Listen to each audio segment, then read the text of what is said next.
तो ये रहा मेरा मार्क्स। रास्ते क्या क्या छीन लेते हैं वो मुसाफिर को पता है। उदास हूँ मैं भी। Good morning everyone. वेलकम करता हूँ आप लोगों का आप ही के चैनल एस्पिरेंट जर्नी पर। तो आइए एक बार फिर से मिलकर इस डे को प्रोडक्टिव बनाया जाए और अपने लक्ष्य की तरफ बढ़ा जाए। आज अपना 75 हार्ड डे का 50th डे है, 50वां दिन।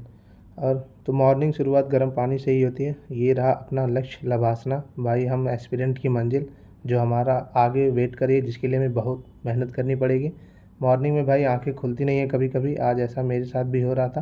पर यार अब सपना है तो उसके लिए तपना तो पड़ेगा ही। और दोस्तों मेरा एक सपना और है, आप लोगों का भी होगा, कि एक ज़िले का कलेक्टर बनकर यार झंडारोहण करना। ये मेरा सच में, ये मेरे को बहुत ज़्यादा मोटिवेशन देता है। तो मॉर्निंग में फ्रेश होकर निकल लिए लाइब्रेरी। अभी कोई आया नहीं था लाइब्रेरी में। अब अपना मॉर्निंग में पहला स्लॉट लाइब्रेरी से ही स्टार्ट होगा। मॉर्निंग के अभी 5:45 बज रहे थे। भाई ये भी एक रिसोर्सेज का ढेर है, आप देख सकते हैं, टेक्स्ट बुक, ये सब बहुत सारी चीज़ें पड़ी हुई हैं। तो शुरू करने से पहले अपना मंत्र कृष्णाय वासुदेवाय हरे परमात्मा ने प्रणतः क्लेशनाशाय गोविंदाय नमो नमः से पढ़कर मैं अपना डे का शुरुआत करता हूँ। शुरू करने से पहले सबसे इम्पॉर्टेंट टू डू लिस्ट बनाना। मैं अपना टू डू लिस्ट प्रिपेयर कर रहा हूँ। आप लोग भी टू डू लिस्ट मस्ट बनाइए। अब टू डू लिस्ट प्रिपेयर करने के बाद अपना पहला स्टार्ट होता है आज इंडिया ईयर बुक। मुझे इंडिया ईयर बुक कंप्लीट करनी है, और आज ही कंप्लीट करनी है, क्योंकि अब डे बचे नहीं हैं। तो जो जो चीज़ें बची हुई हैं उनको मैं एक ही दिन में कंप्लीट कर फिर से एक बार अपना जीएस का रिवीजन स्टार्ट करना चाहूँगा।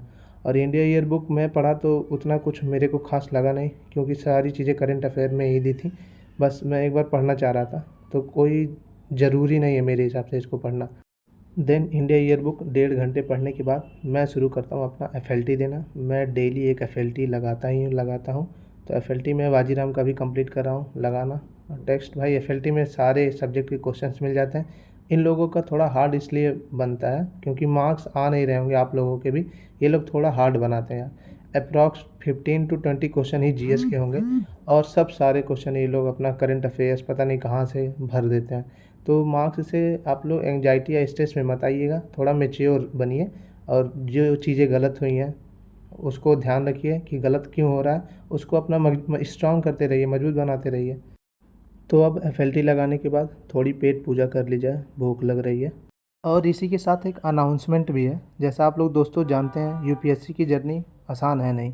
तो इसी को आसान बनाने के लिए टेक्स्ट बुक ने टेस्ट इलीट एक लॉन्च किया, जिसमें आप लोग उसके फीचर्स देख सकते हैं। 300 टेस्ट अवेलेबल है, पीवाईक्यू एनसीईआरटी कराते हैं, डेली करंट अफेयर है, यूपीएससी मेंस टेस्ट सीरीज है। और इसके साथ ये डेली चीट शीट्स भी प्रोवाइड आप लोगों को कराएंगे, ताकि आप लोगों को और अच्छे से याद हो सके। तो देर किस बात की, यूपीएससी टेस्ट इलीट को ज्वाइन करिए और अपनी जर्नी को आसान बनाइए। ये कूपन कोड आप लोग यूज करिए और ही अफोर्डेबल प्राइस में इसको पाइए। तो अब चलें कुछ नाश्ता कर लिया जाए, भूख लग रही है। तैयारी कैसी चल रही है आप लोगों की? बढ़िया ही चल रही होगी ना, 100% देते रहिए। और ये बताइए कितने लोगों का सिलेबस एक बार मतलब कंप्लीट हो चुका है रिवाइज करके? तो फिर से एक बार रिवीजन में आना पड़ेगा, क्योंकि ये 30 डे का आप लोगों को शेड्यूल बहुत अच्छे तरीके से बनाना पड़ेगा, ताकि 1 से 2 बार और रिवाइज हो सके सारा सब्जेक्ट। और मॉक टेस्ट भी देते रहिए और रिवाइज करते रहिए। ये इसी दो पे फोकस अभी सब लोग बनाए रखिए, क्योंकि मॉक टेस्ट मैं भी दे रहा हूँ और रिवीजन, बस ये दो बहुत इंपॉर्टेंट है। इस वक्त कुछ नया नहीं पढ़ना है। और करंट अफेयर में भी फोकस बनाए रखिएगा। डर लग रहा होगा, मुझे भी लग रहा है, पर उसको लगने दीजिए, उसकी फीलिंग भी अच्छी है। भाई यूपीएससी की तैयारी कर रहे हैं तो स्वाभाविक सी बात है, ये आएगा। तो बस डरिए मत, हिम्मत बनाए रखिए, साथ चला जाए, जरूर सफलता मिलेगी। चलता हूँ, कुछ करता हूँ। तो दोस्तों अभी पेपर आ चुका है, तो मसाले से दूर ब्रेकफास्ट में केवल यही फल उल चलेगा। तो मैं 4 बनाने लिया। 4 बनाना लेने के बाद और अपने अंकल पर थोड़ी उनके चेहरे पर मुस्कान लाया, इस वीडियो में लेकर उनको। यार यही ज़िंदगी है। आपके आपकी वजह से किसी के चेहरे पर मुस्कान आए तो रियल ज़िंदगी तो यही है। फिर मैं अपना थोड़ी देर रेस्ट लेने के बाद आ गया। अब दूसरा टेस्ट लगेगा भाई सीसेट का। सीसेट भी एफएलटी ही है। और आज मैं ऐसा टारगेट लिया हूँ कि कॉम्प्रिहेंशन करूँगा ही नहीं, केवल मैथ्स करूँगा 2 घंटे में, क्योंकि मैथ पे बहुत ज़्यादा फोकस इस बार किया था। और देखते हैं मैथ्स लेके 2 घंटे में मैं क्वालिफाई कर पाता हूँ कि नहीं सीसेट, वो देखा जाए। तो और मैथ्स में भाई सीसेट में ही यूपीएससी की जर्नी में सीसेट में ABCD काम आती है। ये मैं ये पेपर लगा रहा था तब सोच रहा था, क्योंकि ABCD पे बहुत क्वेश्चन थे। और आप देख सकते हैं ये रहा मार्क्स 85, भाई क्वालिफाई कर गया था। तो अपनी 6.5 घंटे की अप्रॉक्स पढ़ाई हो चुकी थी। अब हम निकले अपना रूम पर। फिर रूम पर अपना नहाना और लंच करना होगा। अब बिना छाते के आप बाहर मत निकलिए भाई, 1 बज रहे हैं दोपहर के, तो ज़रूरी है छाता। ये रहा अपना लंच। अब नहाने के बाद अपना लंच हुआ। तो लंच हो चुका है डन। फिर बढ़ते हैं उसी सीढ़ी की तरफ जो हमें लवासना तक ले जाएगी। पीछे है हमारी, ये सपना बचपन से ही देखे हैं, पूरा देखिए कब तक होता है।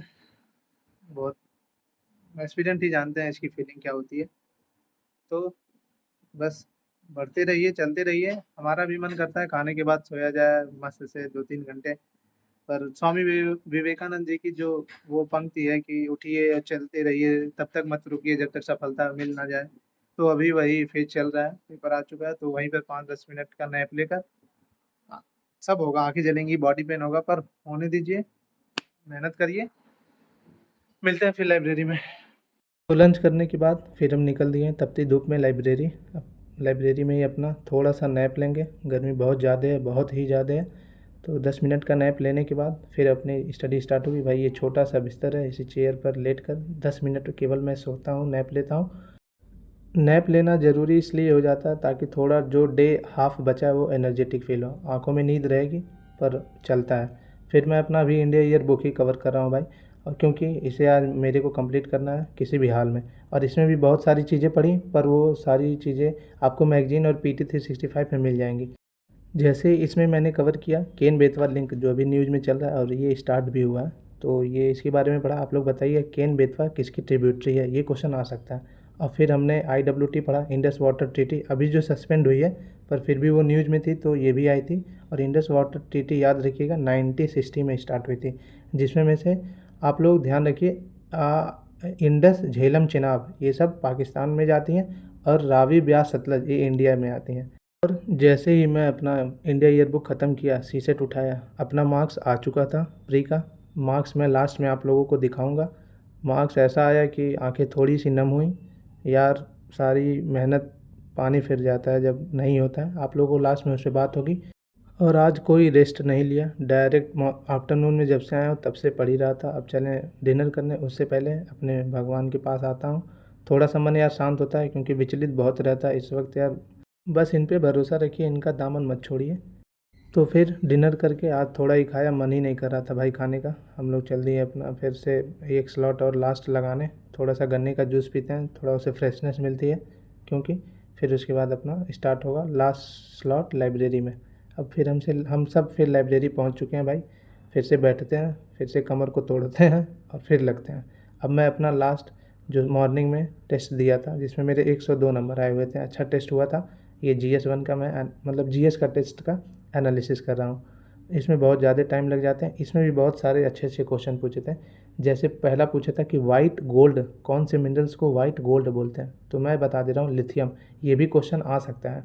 और एक हिस्ट्री में क्वेश्चन पूछा था कि सुधारक किसने लिखा है, तो उसका आंसर है गोपाल गणेश आगरकर, ध्यान रखिएगा आप लोग। और एक क्वेश्चन मैं पूछ रहा हूँ आप लोगों से, बताइएगा सोशल सर्विस लीग किसने इस्टेब्लिश की थी, मॉडर्न हिस्ट्री का क्वेश्चन है। तो ऐसे बहुत अच्छे अच्छे क्वेश्चन आए हुए थे, पेपर अच्छा था। जो अच्छे से पढ़े होंगे वो इसको कर ले जाते हैं। तो एनालिसिस बहुत ज़रूरी है, नोट डाउन करते रहिएगा। अब अपनी एनालिसिस होती है ख़त्म, इसमें भी 3 से 3.5 घंटे लग जाते हैं। और मेरे दिमाग में अभी भी यही चल रहा है कि आखिर कब तक इस मेहनत इतनी करनी पड़ेगी, क्योंकि अभी आप लोगों को रिज़ल्ट दिखाऊंगा तो आप लोगों के भी मन में वो आएगा। भाई वो दुख होता है, वो एस्पिरेंट ही जानते होंगे जिनके साथ होता है, जो इसको फेस करते हैं। तो आज 15 घंटे की पढ़ाई टोटल हुई। अब चलें रूम पर हम सब, फिर अपना आप लोगों के साथ डिस्कस करूँगा नंबर मेरा कितना आया। तो अब हम चल दिए रूम पर, रात के 12 बज रहे हैं अप्रॉक्स। अब रूम पर ही फिर बात करते हैं आप लोगों से। ये रही पूरे डे की रूटीन। अप्रॉक्स 15 आवर स्टडी हुई है। और जब रिजल्ट आया 5 और 6 बजे के बीच, उसके बाद मन थोड़ा स्थिर नहीं रहा, परेशान सा हो गया। क्योंकि यार अभी पहले आप नंबर देख लीजिए, फिर बात करते हैं उसके आगे। नंबर का आप लोग वेट कर रहे होंगे, कितना नंबर है?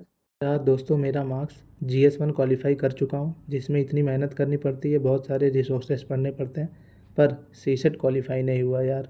2 क्वेश्चन और सही हुए होते तो बात ही अलग होती। 90 नंबर है GS1 में एंड 62 अप्रॉक्स नंबर है सीसेट में। GS1 क्वालिफाई है, जिसके जिसके लिए इतनी मेहनत करनी पड़ती है वो क्वालिफाई है। और सीसेट आप देखिए, 2 क्वेश्चन और सही हो गए होते तो आज हो गया होता सीसेट भी, आज बात कुछ अलग होती। मात्र उन 2 क्वेश्चन की वजह से पूरी साल की मेहनत वहीं धरी की धरी रह गई थी। बहुत सारी आलोचनाएं झेलनी पड़ी, पर सही है, वो सब भी मजबूत बनाता है, रूबरू करवाता है सच्चाई से। और ये समय आंखें नम करने का नहीं है। सोऊंगा, फिर सुबह अच्छी से शुरुआत होगी फिर से दोबारा, क्योंकि अब टाइम बचा नहीं है, इस बार फोड़ना है अच्छे से। तो आज रिजल्ट डे के दिन पे ये लाइन बोलना चाहूँगा। तो वो लाइन कुछ ऐसी है कि मंजिल का मिल जाना आसान नहीं जनाब, मंजिल का मिल जाना आसान नहीं जनाब, रास्ते क्या क्या छीन लेते हैं वो मुसाफिर को पता है। तो भाई, जब पूरी मेहनत करने के बाद भी सामने वो रिजल्ट आता नहीं है ना, अंदर, और फिर पीडीएफ में रोल नंबर जब सर्च करो अपना रोल नंबर नहीं दिखता है, जो अंदर स्थिरता आती है, थम सा जाता है जीवन यार। मैं फील किया हुआ हूँ, बहुत सारे एस्पिरेंट फील किए होंगे, अभी तो मेन रिजल्ट भी आया उसमें भी किए होंगे। पर यार हताश होंगे तो आगे नहीं बढ़ सकते हैं। तो इसलिए इस सबको पीछे छोड़ के, जो बीत गया सो बीत गया, हिम्मत के साथ फिर से मौका मिल चुका है, इस बार फोड़ना है उसको अच्छे से। तो आप लोग भी मेहनत करते रहिए, अपना एक्सपीरियंस मैं शेयर करता रहता हूँ आप लोगों के साथ। जो भी कुछ प्रॉब्लम हो पूछिएगा ज़रूर। थोड़ा ना उदास हूँ मैं भी, पर कोई ना, जो लिखा है जब वो होना ही है। मेहनत एक ना एक दिन तो सफलता देगी ही, इतना भरोसा है मेरे को अपने ऊपर। तो आप लोग भी मेहनत करते रहिए, टाइम का यूटिलाइज अच्छे से करिए। ना मेहनत करने का मन करे सोचिए कि आगे 4-5 साल बाद कहाँ के रह जाएंगे। कोई नहीं पूछेगा, सब केवल पैसा देखते हैं। तो सारे लोग मेहनत करिए। बस आज के लिए इतना ही था। थोड़ा मैं खुद खुद मतलब उदास हूँ थोड़ा सा, तो चलता हूँ। आज के लिए इतना ही। जय हिंद। और वीडियो को प्लीज़ लाइक और सब्सक्राइब ज़रूर कर दीजिएगा, शेयर भी कर दीजिएगा, क्योंकि आप लोगों का सच में सपोर्ट चाहिए मुझे। तो करिएगा ज़रूर, दोस्तों को शेयर करिएगा, सब्सक्राइब करिएगा, क्योंकि यार कुछ ना कुछ तो सीख ही के जाएंगे आप लोग यहाँ से, और कुछ अच्छी चीज़ें भी वायरल होनी चाहिए, ऐसा मेरा मानना है। क्योंकि यार एजुकेशन से रिलेटेड ऐसी चीज़ें बहुत जल्दी वायरल होती नहीं है मतलब। तो ठीक है, अपने ऊपर भरोसा रखिए, हिम्मत रखिए, मुस्कुराते रहिए, फेल में भी मुस्कुराइए, उठिए, खड़े होइए, चलिए, जब तब तक नहीं रुकना जब तक सफलता मिल नहीं जाती है। जय हिंद। हिम्मत है मेरे अंदर बहुत, आप लोग परेशान मत होइएगा। ठीक, सुबह उठ के फिर एक दूसरी शुरुआत होगी। जय हिंद, फिर मिलते हैं।